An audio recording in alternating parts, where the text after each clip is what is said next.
அஸ்ஸலாமு அலைக்கும் வரஹ்மத்துல்லாஹி வபரகாத்துஹு. வணக்கம். நாம் இன்று தரம் 7 மாணவர்களுக்கு ஆல்ரெடி உங்களுக்கு ஃபர்ஸ்ட் டைம் பேப்பர் ஒன்று வழங்கப்பட்டது. அதில் பகுதி 1ற்கான விளக்கம் சென்ற வகுப்பில் உங்களுக்கு அதில் லிங்க் தரப்பட்டது. இன்று பகுதி 2ற்கான விளக்கம் தரப்பட உள்ளது. ஸோ நேரடியாக அந்த முதலாவது கேள்விக்கு போவோம். முதலாவது கேள்வியை பாருங்கள். அதில் ஏ பார்ட் கேள்வி. ஏ சாமன் ஒரு தொடை வடிவத்தை பொது பண்பு அதில் விவரித்து சொல்லப்படுது. ஏ சாமன் 1ற்கும் 15ற்கும் இடைப்பட்ட சேர்த்தி எண். அப்போ சேர்த்தி என்னன்னு சொன்னால் ஃபர்ஸ்ட்டுக்கு தெரியணும், 3 அல்லது 3க்கும் மேற்பட்ட காரணிகளை கொண்டவை தான் சேர்த்தி எண். முதலாவது சேர்த்தி எண் 4. ஒரே ஒரு முதன்மை எண் மாத்திரம்தான் இரட்டை எண்ணாக இருக்கும். அதாவது இரட்டை எண்ணுக்குள்ள வரக்கூடிய முதன்மை எண் 2 மற்றும் மற்றைய எல்லா இரட்டை எண்களும் சேர்த்தி எண்கள்ங்கிறத நீங்கள் விளங்கி கொள்ள வேண்டும். அப்போ அதை வைத்துக்கொண்டு ஃபர்ஸ்ட் கேள்வி, முதலாவது கேள்வி, தொடை ஏயின் மூலகங்களை இரட்டை அடைப்பினுள் எழுத வேண்டுமா? அப்போ 1 இற்கும் 15 இற்கும் என்று சொன்னால் அந்த இற்கும் என்ற வசனம் வரும்போது அந்த 2 பெருமானமும் வராது. ஸோ முதலாவது சேர்த்தி எண் 4, அப்போ 5 வராது, அது முதன்மை எண். 6, 7 முதன்மை எண், அப்போ 8 வரும். 9 வரும். 10, 11 முதன்மை எண். 12, அங்கே 14, 15 ஒரு சேர்த்தி எண். பட் இற்கும் என்ற வசனம் வந்ததால் அது ஒரு சேர்த்தி எண்ணாக இந்த மூலகமாக அது இடம்பெற மாட்டாது என்கிறத புரிந்து கொள்ள வேண்டும். இது முதலாவது கேள்விக்கு விட. இரண்டாவது கேள்வி, இந்த தொடையினை வெண்வரி படத்தில் வகை குறிக்குக என்று சொன்னால் ஒரு வட்டத்தை போட்டு இங்கு இருக்கக்கூடிய இது ஏ என்ற தொடையில ஏ என்று காட்டி விட்டு இங்கே இருக்கக்கூடிய மூலகத்தை அந்த வட்டத்துக்குள்ள நீங்கள் என்ன செய்யணும், கமா போடாமல் அந்த பெருமானத்தை மாத்திரம் நீங்கள் விரும்பின விடத்தை எழுதி காட்டிக்கொள்ள முடியும். இதில் மூன்றாவது கேள்வி, பி சமன் ஒரு மூலகமாக தரப்படுகின்றது. 1, 3, 6, 10, 15. இந்த மூலகத்தை பார்த்தா உங்களுக்கு இலகுவாக புரியும். இது ஒரு முக்கோண எண். அப்போ முக்கோண எண் என்று வசனத்தில் எழுதினா பிழை. கேள்வி அதில் பொது பண்பை கேட்கான். பொது பண்பு என்கிறது அந்த வசனத்தில் விவரமாக எழுதி கொள்ள வேண்டும். ஸோ முக்கோண எண் என்று நீங்கள் சாதாரணமாக எழுதினால் இந்த கேள்விக்கு விடை பொருந்தாது. ஏனென்று சொன்னால் முக்கோண எண்ணங்க கூட 1 ஆரம்பித்து அது எங்கே முடிவடையும் என்று தெரியாமல் இருக்கும். ஸோ இங்கு ஆரம்பிக்கின்ற முக்கோண எண்ணும் தெரியும், முடிவடைகின்ற முக்கோண எண்ணும் தெரியும் என்பதனால் இலகுவாக எழுதி கொள்ள முடியும். 1ல் இருந்து எப்படி 1ல் இருந்து எதில் முடிவடையுது, 15ல். அப்போ 15 வரையான முக்கோண எண். இப்படி ஒரு லிமிட் பண்ணி இந்த வசனத்தை நீங்கள் எழுதினீங்க என்று சொன்னால் இந்த வசனத்துக்கு வரக்கூடிய மூலகங்கள் 1, 3, 6, 10, 15 சரிதானே? அந்த மூலகம் வார மாதிரி நீங்கள் எப்படியும் வசனம் உருவாக்க முடியும். அந்த வசனத்தை பார்த்தா அவன் தரப்பட்ட மூலகம் விடையாக வர வேண்டும். இவ்வாறு நீங்கள் அதில் பொது பண்பை எழுதி கொண்டீங்கன்னு சொன்னால் உங்களுக்கு விடைக்குரிய புள்ளிகள் வழங்கப்படும். பி பார்ட் கேள்வியை பாருங்க. முதலாவது கேள்வியில பி பார்ட், அதுல ரோமிலக்கம் 1, 343 சமன் ஒரு பெட்டி, அது அடுக்காக சுட்டியாக 3 தரப்படுது. வெற்றிடத்தை நிரப்புக. சுட்டி என்ற பாடத்தில் படிச்சிருக்கோம். இப்போ ஒரு அடியும் ஒரு சுட்டியும் சேர்ந்து வாரதான் வலு என்று உங்களுக்கு தெரியும். அப்போ எந்த பெருமானத்தை இப்போ அடுக்கு 3 என்கிறதால 3 தடவை, இப்போ 2 எடுத்தீங்கன்னு சொன்னால் 2 3 தடவை போட்டு பெருக்கினா 343 வருமா? இல்லை. அப்போ எந்த பெருமானத்தை 3 தடவை போட்டு பெருக்கும் போது 343 வரும்ங்கிறத தீர்மானிக்கணும். அதன் அடிப்படையில் 7 நான் நேரடியாக எடுத்துக்கொள்கிறேன். 7 7ஆல் பெருக்கினா 49. 49 7ஆல் பெருக்கும் போது 343 வரும். ஸோ 7னுடைய 3ஆம் வலுதான் 343. அப்போ அந்த பெட்டிக்குள்ள வர வேண்டிய பெருமானம் இலக்கம் 7 ஆக இருக்கும். இப்போ ரெண்டாவது கேள்வியை பாருங்கடா. 256 சமன் 4 எக்ஸாம் அடுக்கம் சமன் y வர்க்கம் என்று சொல்லப்படுது. அப்போ x, y பெருமானத்தை காண்க. இதே போன்று பார்ட் 1 கேள்வியிலே நம்ம படிச்சிருக்கோம். இப்போ பெருமானம் 256 என்று சொன்னால் இப்போ அடி தரப்படுகின்றது. அப்போ அந்த அடியை வைத்து நீங்கள் என்ன செய்யணும்னா அது எத்தனை தடவை இந்த 4 என்ற பெருமானத்தை எத்தனை தடவை போட்டு பெருக்கினா 256 வரும்ங்கிறத நீங்கள் இந்த செய்முறை ஊடாக பார்த்து கொள்ள முடியும். ஸோ 4ஆல் வகுத்தீங்கன்னு சொன்னால் உங்களுக்கு தெரியும் 64 முறை என்று வரும். மறுபடியும் 4ஆல் வகுத்தீங்கன்னு சொன்னால் 16. திருப்பி 4ஆல் வகுக்கணும். அந்த 1 வரும் வரைக்கும் 4ஆல் வகுத்தீங்கன்னு சொன்னால் அந்த 4 என்ற பெருமானம் 4 தடவை வருது. அப்போ எக்ஸ் இருக்கிற விடத்தை 4 வர வேண்டும். அப்போ எக்ஸின் பெருமானம் 4 ஆக இருக்கும். அடுத்தது பாருங்க சமன் y வர்க்கம் என்று சொல்லப்படுது. அப்போ அடுக்கு 2 இதே போன்று. அப்போ அடுக்கு 2ன்னு சொன்னால் எந்த அடியை எந்த பெருமானத்தை 2 தடவை போட்டு பெருக்கும் போது 256 வரும்ங்கிறத பார்க்கணும். அப்போ நான் ஆல்ரெடி சொல்லியிருக்கேன். இப்போ 2 எடுத்தீங்கன்னு சொன்னால் 2 தடவை போட்டு பெருக்கினா 4 வரும். 3 எடுத்தீங்கன்னு சொன்னால் 3 அப்போ 2 தடவை போட்டு பெருக்கும் போது 9 வரும். இது அப்போ 256 வர வேண்டும் என்று சொன்னால் ஒரு சதுர எண் உங்களுக்கு தெரியும். ஒரு எண்ணை அதை எண்ணால் பெருக்கும் போது வருபவை தான் சதுர எண். அப்போ 2 வாரத்தால் நீங்கள் சதுர எண் வடிவத்தை வைத்தும் பார்க்க முடியும். 14ஆல் பெருக்கினா 196, 15ஆல் பெருக்கினா 225, 16ஆல் பெருக்கி பாருங்க 256 வரும். ஸோ வையினுடைய பெருமானம் 16 என்று கிடைக்கும். நீங்கள் நேரடியாகவும் போட்டுக்கொள்ள முடியும். 16ஆல் பெருக்கும் போது 256 வரும். ஸோ எக்ஸின் பெருமானம் 4, வையின் பெருமானம் 16 என்று கிடைக்கும். இப்போ இதில் 3வது கேள்வியை பார்த்தீங்கன்னு சொன்னால் பிரதி இடல் சம்பந்தமான ஒரு கேள்வி. ஏயின் பெருமானம் 5, பியின் பெருமானம் 3 என்று சொன்னால் தரப்பட்ட வடிவத்தை பாருங்க 4bஏயாம் அடுக்கு என்று தரப்படுகின்றது. அப்ப இப்படியான ஒரு அமைப்புல பிரதியிடல் சம்பந்தமான கேள்விகள் வரும்போது ஃபர்ஸ்ட்டுக்கு 4க்கும் இந்த பிக்கு முறையில் எப்பயும் தர அடையாளம் இருக்கும். பிக்கு அவன் சொன்ன பெருமானம் 3, ஏக்கு அவன் சொன்ன பெருமானம் 5. ஸோ சுட்டி வடிவத்தில் இவ்வாறு எழுதி கொள்ள வேண்டும். சில மாணவர்கள் விடுகின்ற தவறு என்னென்னு சொன்னால் 4 3ஆல் பெருக்கி 12 என்று போட்டு அந்த 12 5 தடவை போட்டு பெருக்கும் போது வார விடைய போட்டால் பிழை. அப்போ தெளிவாக விளங்கணும். ஃபர்ஸ்ட்டுக்கு இந்த 3 5 தடவை போட்டு அதில் பெருமானத்தை கண்டுபிடிக்கணும். அப்போ 3 நீங்கள் என்ன செய்யணும், இப்படி 5 தடவை பெருக்கமாக எழுதி கொள்ளுங்க பிள்ளைகள். 1 2 3 4 5. இப்போ 4 அப்படியே வைத்து கொண்டு நம்ம 3 பெருக்கிக் கொள்வோம். 3 9, 9 3 27, 27 3ஆல் பெருக்கினா 81, 81 3ஆல் பெருக்கி பாருங்க 243 என்று விடை கிடைக்கும். அப்போ 3 5 தடவை போட்டு பெருக்கினா 243. அப்போ இறுதியாக அந்த 243 4ஆல் பெருக்கணும். அப்போ 243 4ஆல் பெருக்கும் போது 12 1 மிச்சம் 17 மறுபடியும் 1 8 1 9. கடைசியாக இந்த கேள்விக்கான பெருமானம் 972 என்று கிடைக்கும். இப்ப தொடர்ச்சியான இரண்டாவது வினா. இந்த 0 3 5 7 ஆகிய இலக்கங்களை ஒரு தடவை மாத்திரம் பயன்படுத்தி 6 இனால் மீதி இன்றி வகுபடக்கூடிய 2 எண்களை கேட்க. நம்ம தெளிவாக காரணிகள் என்ற பாடத்தில் படிச்சிருக்கோம். 6ஆல் வகுக்க வேண்டும் என்று சொன்னால் 2 நிபந்தனை இருக்கு. முதலாவது அது 2ஆல் பிரிபடக்கூடியதாக இருக்க வேண்டும்.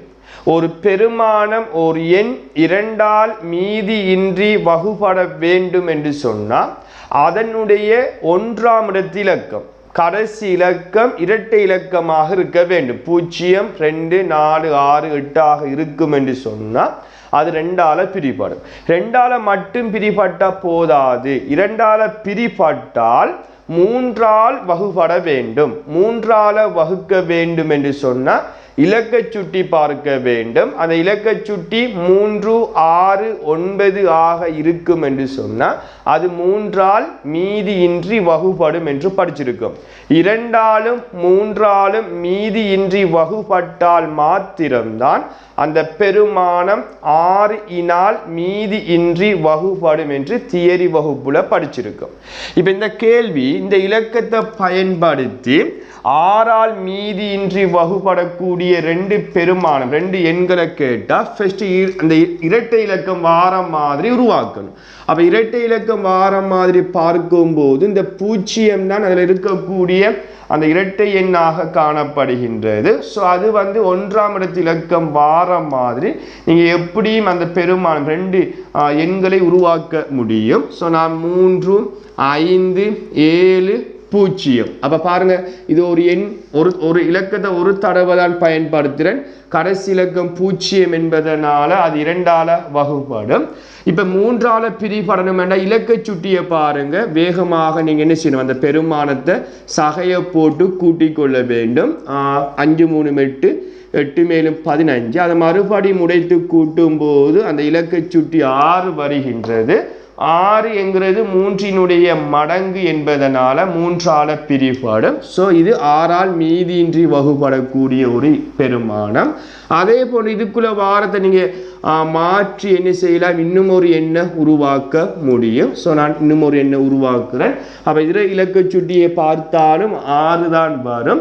ஸோ இது வேறொரு எண்ணுங்கிறதால இது 2ஆலும் பிரிபடும் 3ஆலும் பிரிபடும் என்பதனால இந்த 2 எண்களும் 6ஆல் மீதியின்றி வகுப்படும். இப்படி அந்த கடைசி இலக்கம் 0 வைத்து நீங்கள் எப்படியான எண்களையும் உருவாக்கி கொள்ள முடியும். இப்போ பி பார்ட் கேள்வியை பார்த்தீங்கன்னு சொன்னால் முதலாவது கேள்வி சுருக்குக 120 வகுத்தல் அடையாளம் 5/7. நம்ம கணித செய்கையின் ஒழுங்கு படிச்சிருக்கோம். பிரித்தலும் கூட்டலும் வரும்போது முதலாவதாக பிரித்தலை செய்து கொள்ள வேண்டும். அப்போ பிரித்தல் யாரோட தொடர்பாக இருக்கின்றதோ அதை சேர்த்து பிரக்கெட் பண்ணிவிட்டு பிரக்கெட் பண்ணுறது கருத்து வந்து நான் பிரித்தலை ஃபர்ஸ்ட்டுக்கு செய்யப்படும். அப்போ 120 5ஆல் வகுத்தீங்கன்னு சொன்னால் உங்களுக்கு தெரியும் 24 முறை என்று வரும். அங்கே சக 7 என்று ஒன்று இருக்குது. அப்போ 24ஐயும் 7ஐயும் கூட்டும்போது 31 என்று அதில் பெருமானம் கிடைக்கும்.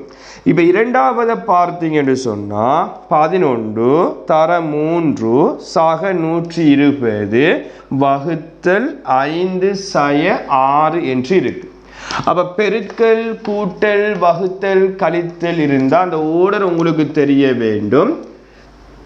பிரித்தல் பெருக்கல் கூட்டல் கழித்தல், சரியா? பிரித்தல் பெருக்கல் கூட்டல் கழித்தல் என்ற முறையில் செய்ய வேண்டும். அடைப்பு இருந்தால் அடைப்பை ஃபர்ஸ்ட்டுக்கு செய்ய வேண்டும் என்று நாம் அந்த கணித செய்கையின் ஒழுங்கு என்ற பாடத்தில் படிச்சிருக்கோம். அப்போ முதலாவது பிரித்தலை செய்து கொள்வோம். பிரித்தல் யாருடைய தொடர்பாக இருக்கின்றதோ அதை நான் பிரக்கெட் பண்ணுறேன். அப்போ 11 தர 3 இது ஆல்ரெடி நம்ம வகுத்து வைத்திருக்கின்றோம். ஸோ நான் போட்டுக்கொள்கிறேன் 24/6. அதன் பிறகு பாருங்க பெருக்கல் கூட்டல் கழித்தல் வந்தால் இது மேலே இருக்கு, பெருக்கல் மேலே இருக்கு. அப்போ பெருக்கலை அடுத்தது செய்து கொள்ள வேண்டும். ஸோ அதுக்கு நான் பிரக்கெட் பண்ணிக்கொள்கிறேன். 11 தர 3 33 சக 24/6. இப்போ கூட்டலும் கழித்தலும் வந்தால் நீங்கள் எந்த ஓர்டர்லையும் செய்யலாம், பிரச்சனை இல்லை. ஃபர்ஸ்ட்டுக்கு என்ன இருக்கோ அதை நீங்கள் செய்து கழித்தல் வந்தால் கழித்து போட்டு கூட்டலாம், கூட்டலும் கழித்தலும் வந்தால் கூட்டி போட்டு கூட்டலாம், அல்லது அந்த ஓர்டர் அடிப்படையிலும் செய்து கொள்ளலாம், பிரச்சனை இல்லை. அப்போ கூட்டலும் கழித்தலும் வந்தால் நான் ஃபர்ஸ்ட்டுக்கு கூட்டிக் கொள்கிறேன். 4 3 7 2 3 5. அப்போ 57 இப்போ கழிக்கணும், 6ஐ கழிக்க வேண்டும். அப்போ 57 6 போனால் உங்களுக்கு தெரியும் 46 என்று வரும், 47 என்று வரும். பாருங்க 7 6 1 சரி 51 எத்தனை 51 என்று வரும். 57 6 கழிக்கும் போது 51 என்று இதனுடைய பெருமானம் கிடைக்கும். இதே போன்றுதான் இதில் மூன்றாவது கேள்வியை நான் இவரத்தை நோட் பண்ணுறேன் பாருங்க. இதே போன்ற ஒரு செய்கை தான் 12 பிரித்தல் அடையாளம் 3 தர 5 ஒரு பிரக்கெட் வகுத்தல் அடையாளம் 4 தர 2 சக 6 என்று இருக்கு. நான் ஏற்கனவே சொல்லியிருக்கேன், அடைப்பு வந்தால் ஃபர்ஸ்ட் அடைப்பை செய்யணும். அடைப்புக்குள்ளே பாருங்க பிரித்தலும் பெருக்கலும் வருது. ஸோ பிரித்தலும் பெருக்கலும் வந்தால் நீங்கள் அந்த ஓடர் அடிப்படையில் பிரித்து போட்டு பெருக்கலாம் அல்லது பெருக்கி போட்டு பிரிக்கலாம். நீங்கள் அந்த ஓடர் அடிப்படையில் செய்து கொள்ளுங்க, உங்களுக்கு அந்த குழப்பங்கள் ஏற்படாது. அப்போ 12 3ஆல் வகுத்தீங்கன்னு சொன்னால் எத்தனை வரும்? 4 வரும். அந்த 4 இப்போ 5ஆல் பெருக்கும் போது நீங்கள் நேரடியாக விடைய பார்த்தும் போட்டுக்கொள்ள முடியும். 12 3ஆல் வகுக்கும் போது 4, அந்த 4 5ஆல் பெருக்கும் போது 20 என்று வரும். இப்போ 20 வகுத்தல் அடையாளம் 4 தர 2 சக 6 என்று வருது. இப்போ பிரித்தல் பெருக்கல் கூட்டல் வரக்கூட அந்த ஓர்டரில் பிரித்தலை ஃபர்ஸ்ட்டுக்கு செய்து கொள்ள வேண்டும். பிரக்கெட் பண்ணுறேன். அப்போ 20 4ஆல் வகுக்கும் போது 5 தர 2 சக 6 என்று மீதமாக வரும். இப்போ பெருக்கலும் கூட்டலும் வந்தால் பெருக்கலை ஃபர்ஸ்ட்டுக்கு செய்ய வேண்டும். அப்போ அதுக்கு நான் பிரக்கெட் பண்ணுறேன். அப்போ 2 10 10ஓட இப்போ ஒரே ஒரு செய்கை கூட்டல் மட்டும் 10ஐ 6ஐயும் கூட்டும் போது அந்த மூன்றாவது கேள்விக்குரிய விடையாக 16 கிடைக்கும். தொடர்ச்சியான ஒரு கேள்வி, ரெண்டாவதுல கேள்வியில சி பார்ட் கேள்வி ஒன்று இருக்கு. வாடகை வாகனம் ஒன்று முதலாவது கிலோமீட்டருக்கு ஃபர்ஸ்ட் கிலோமீட்டருக்கு ரூபா 100, ஒரு முதலாவது கிலோமீட்டருக்கு ரூபா 100, மேலதிக ஒவ்வொரு கிலோமீட்டருக்கும் அதன் பிறகு வார ஒவ்வொரு கிலோமீட்டருக்கும் ரூபா 60 அறவிடுகின்றது என்று சொல்லப்படுது. இந்த வாகனத்தில் 32 கிலோமீட்டர் பயணம் செய்த ஒருவர் செலுத்த வேண்டிய கட்டணத்திற்கான எண் கோவை ஒன்றினை எழுதி அதனை சுருக்கணுமா? அப்போ நேரடியாக விடைய போட்டுக்கொள்ள முடியாது. எண் கோவை ஒன்றை ஃபர்ஸ்ட்டுக்கு உருவாக்கணும், அதன் பிறகுதான் சுருக்கி கொள்ள வேண்டும் என்றால் இப்போ 32 கிலோமீட்டர் பயணம் செய்திருக்காருண்டா நம்ம இந்த தரவை வைத்து கொண்டு முதல் 1 கிலோமீட்டருக்கு ரூபா 100 என்று சொல்லப்படுது. அப்போ இதை நீங்கள் என்ன செய்யணும்னா அந்த 32 கிலோமீட்டரை 1 கிலோமீட்டர் சக அதில் மீதி 31 கிலோமீட்டர் என்று நீங்கள் பிரித்து எழுதி கொள்ள வேண்டும். காரணம் முதலாவது 1 கிலோமீட்டருக்கு தான் ரூபா 100, மேலதிகமான ஒவ்வொரு கிலோமீட்டருக்கும் ரூபா 60 செலவிடப்படுகின்றது என்று சொல்லப்படுது. அப்போ முதல் 1 கிலோமீட்டருக்கு 100 என்று போட்டுவிட்டு சாக 31 கிலோமீட்டர் மேலதிகமாக ஓடுகின்றாருங்கிறதால தரையை போட்டு அந்த ஒவ்வொரு கிலோமீட்டருக்கும் ரூபா 60 அறவிடப்படுகின்றது என்று சொல்லப்படுது. இதுதான் அதில் எண் கோவை.